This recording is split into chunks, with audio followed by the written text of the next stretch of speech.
Pemirsa, kabar terbaru dari perseteruan Sarwenda dengan Ruben. Ada pemberitaan di mana Sarwenda sudah pindah ke rumah barunya.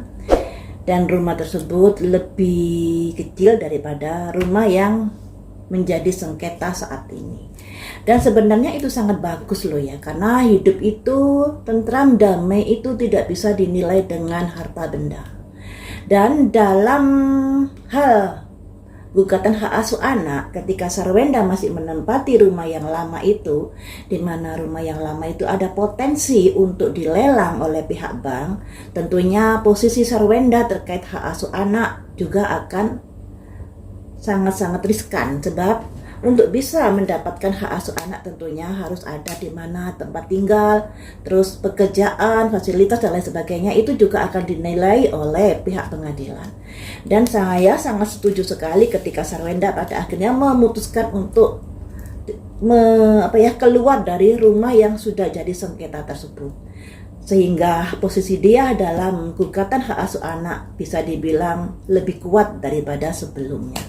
Dan mari kita prediksi di sini bagaimanakah situasi dan kondisinya Sarwenda saat ini setelah dia pindah tempat tinggal. Saya akan menggunakan 3 kartu ya teman-teman, biar lebih jelas dan lebih lengkap terkait dari kehidupan Sarwenda. Kehidupan Sarwenda.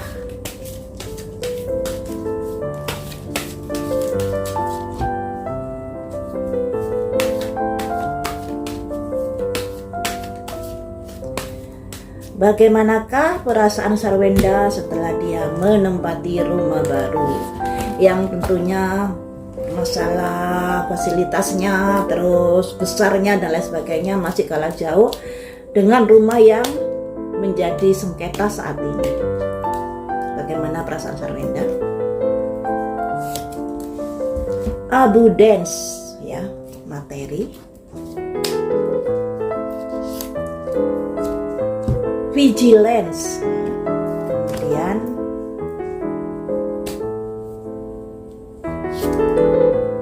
empat pedang. Jadi seperti ini perasaan Sarwenda dengan adanya tinggal di rumah baru dilambangkan abundance, keberlimpahan, kemakmuran. Nah, sekalipun secara kasat mata kita melihat bahwa Sarwenda dari rumah yang begitu mega, rumah yang begitu fasilitasnya lengkap dan lain sebagainya, akhirnya pindah ke sebuah tempat yang lebih di bawah dari rumah tersebut. Tapi di sini ada keberkahan dari kehidupan Sarwenda. Dia merasa nyaman, merasa tenang dengan rumah barunya tersebut. Kemudian di sini ada vigilance. Dan semuanya itu juga mengingat adanya misi dan visi ketika dia berusaha mempertahankan hak asuh anaknya.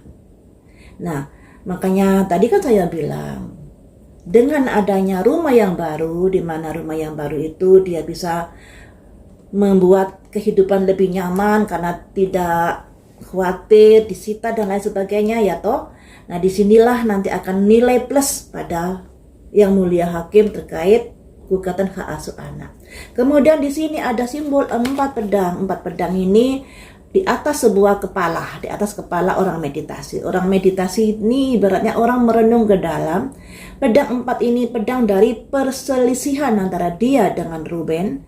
Nah, pada akhirnya dia lebih mengalah untuk keluar dari rumah tersebut demi sebuah ketenangan. Walaupun rumah tersebut itu merupakan bagian dari Sarwenda, kuno kininya ya.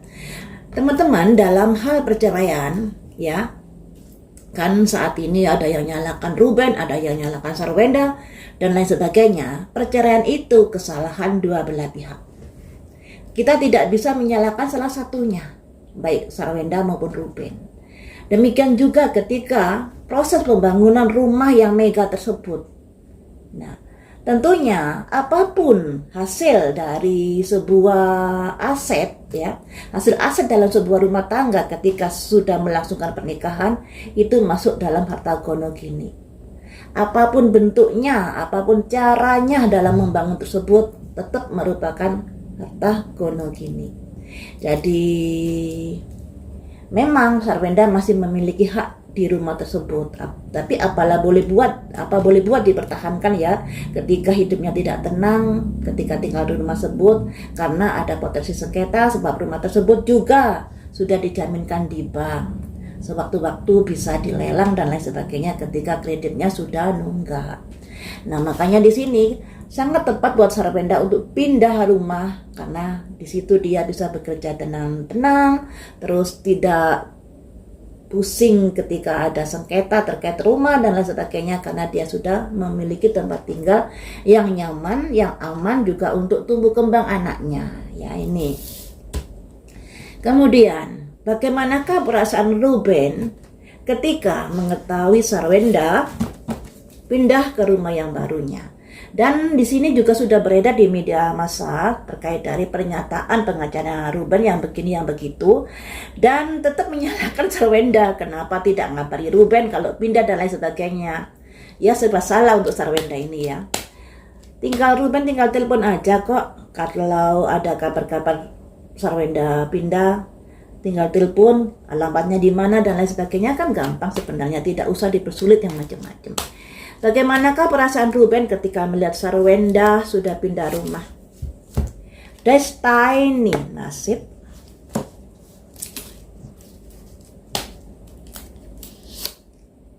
Purifikasi.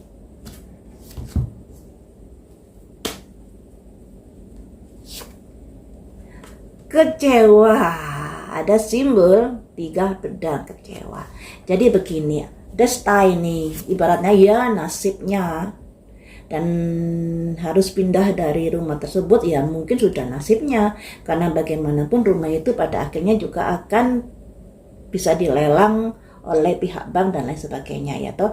Kemudian di sini ada purifikasi, yang mana pihak Ruben berusaha untuk katakanlah menjelaskan dan lain sebagainya seperti yang kita lihat ya. Purifikasi ini ibaratnya memberikan penjelasan mestinya dia terkait kenapa dia pindah dan lain sebagainya, harusnya loh ya. Tapi yang kita lihat tetap menyalahkan Sarwenda karena bentuk kekecewaan yang dialami di pihak Ruben ini. Seperti yang saya bilang tadi, dengan adanya Sarwenda memiliki rumah yang baru, tempat tinggal yang baru, kedudukan Sarwenda dalam hak gugatan yang sudah dilayangkan pihak Ruben pada Sarwenda, poin Sarwenda lebih kuat lagi daripada kemarin. Sebab anak sudah memiliki tempat tinggal yang nyaman dan aman. Daripada mengandalkan rumah yang sengketa itu yang bisa sewaktu-waktu dilelang karena rumahnya masih sengketa. Jadi dari Rubennya berpikir ya itu sudah nasibnya. Kemudian dia berusaha membersihkan nama baiknya tentunya dengan mengungkit kembali terkait keberadaan rumah tersebut yang begini yang begitu dalam pembangunannya, dan itu sebagai bentuk kekecewaan Ruben pada Sarwenda ini ya. Nah, kemudian dengan Sarwenda memiliki rumah baru itu, bagaimanakah gugatan hak asuh anak ini? Apakah semakin kedudukan Sarwenda semakin kuat seperti yang saya bilang tadi, ataukah masih biasa saja? Kedudukan Sarwenda dalam gugatan hak asuh anak setelah pindah ke rumah baru. Growth, pertumbuhan.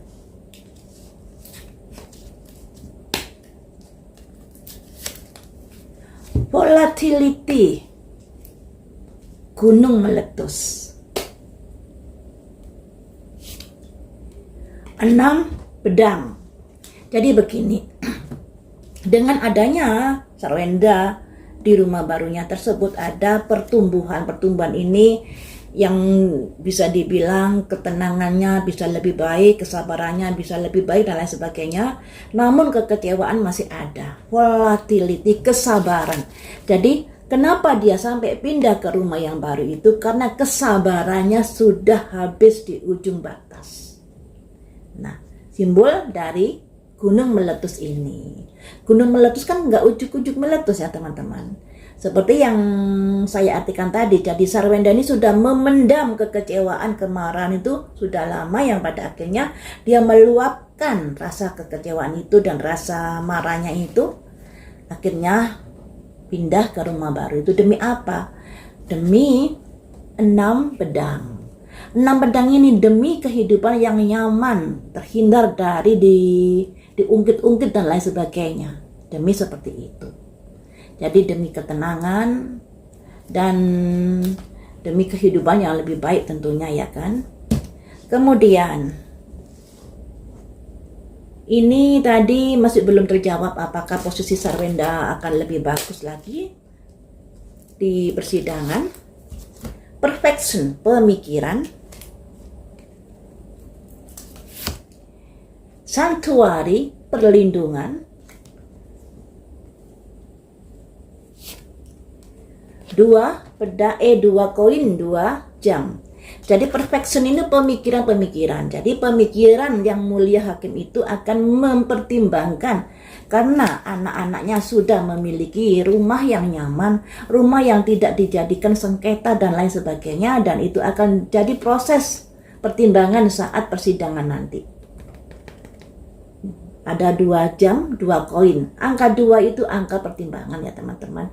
2 koin terkait materi, 2 jam proses perjalanan. Jadi proses perjalanan nanti akan jadi pertimbangan dari yang mulia hakim terkait gugatan hak asuh anak, dan di sini posisi Sarwenda akan lebih perfection. Pemikiran dari yang mulia hakim seperti itu akan lebih kuat. Kemudian dengan rumah yang baru itu bagaimanakah rezeki Sarwenda ini?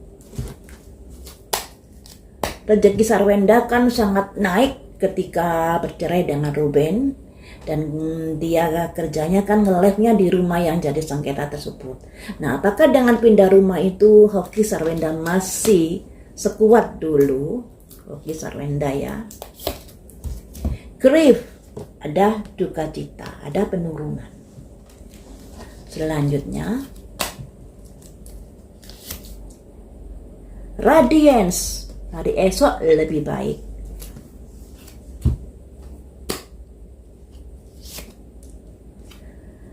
Halaman tongkat. Nah, jadi begini. Setelah dia pindah rumah, tidak serta-merta rezekinya naik. Ada kesedihan yang dirasakan di sini, yang artinya rezekinya mengalami penurunan, dampak dari huru-hara yang sudah terjadi saat ini. Tapi seiring waktu akan ada hari esok yang lebih baik, karena di sini ada simbol halaman tongkat. Kabar-kabar baik. Halaman tongkat ini juga di mana Sarwenda kan dari dulu sudah memiliki fans setia yaitu Sargios. Dengan adanya dukungan ini sedikit banyak nanti ada pemulihan bertahap terkait dari masalah rezeki dan karirnya. Walaupun untuk saat ini atau setelah dia pindah ke rumah baru, awalnya rezekinya juga masih seret, masih susah, ya kan? Tapi lambat laun ada perbaikan di sini. Nah, kemudian kita mengulik tentang perasaan anaknya yang gede ya. Melihat situasi seperti ini, saya terhubung ya, ini terhubung dengan energinya Cici. Bagaimanakah perasaanmu melihat situasi orang tuamu yang seperti ini? Insecurity, merasa tidak nyaman, merasa tidak percaya diri, imbas dari keegoan orang tuanya.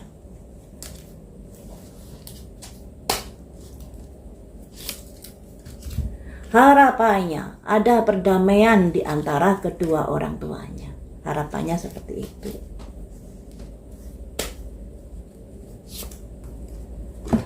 Perencanaan jangka panjang yang bisa diartikan demi masa depan. Jadi begini, yang namanya anak itu kan tidak ada mantan anak ya toh. Sekalipun kedua orang tuanya sudah bercerai, sekalipun kedua orang tuanya sudah seperti ini keadaannya, dan dampaknya buat Cici adalah kehidupannya menjadi insecurity. Insecurity ini kondisi yang merasa nggak tenang pikirannya, imbas dari masalah yang dialami kedua orang tuanya ini. Ada simbol daun waru di dada yang melambangkan ada perasaan kecewa dan sakit hati yang dia rasakan terkait hubungan orang tuanya yang seperti ini. Harapannya ada simbol selebrasi. Harapannya kedua orang tuanya bisa baikan demi masa depan. Nah, demi masa depan dia dan adiknya tentunya. Ini yang diharapkan oleh anaknya yang udah agak dewasa itu. Ya bagaimanapun anak itu tidak ada bekas anak ya teman-teman. Jadi apapun yang dilakukan orang tuanya, anak tetap akan berpikir. Ya, jadi sebagai orang tua harus pandai-pandai untuk menempatkan posisi anak di sini. Jangan karena ego kemudian berantem di media sosial, saling sindir, saling serang dan lain sebagainya, saling menjelekkan. Anak ini pada akhirnya katakanlah ya, ibunya dijelekkan seperti itu, anak ini juga nggak akan tega ibunya dikuyo-kuyo seperti itu. Demikian juga bapaknya dijelekkan seperti itu, anak ini juga akan merasa kasihan pada bapaknya. Jadi untuk Ruben dan Sarwenda sudahlah, jangan masalah ini kemudian menjadikan diekspos di media sosial. Kasihan anak-anakmu, kamu hidup untuk siapa sebenarnya ya toh? Untuk anak kan? Kamu berjuang untuk selama ini untuk siapa? Untuk anak ya kan? Nah, bagaimana kita percaya kalau itu berjuang untuk anak, kalau ternyata masalah rumah tangga yang ada sangkut pautnya dengan masa depan anak nantinya, kamu tidak bisa menyelesaikan secara damai, secara kekeluargaan, lebih baik dan lain sebagainya, saling menyakiti dan lain sebagainya. Dan ini pada akhirnya anak nanti akan berpikir, bapak saya kok begini, ibu saya kok begini. Nah, tergantung dari pola pikir anak ini, dia lebih dekat pada siapa, dan dia juga bisa menilai orang tua yang mana yang lebih tulus dalam memberikan perhatian kepada dirinya. Itu yang tentunya akan memiliki nilai plus pada pikiran anak-anak ya. Jadi tolonglah masalah ini jangan sampai membuat anak menjadi merasa tidak nyaman hidupnya. Kasihan sekali.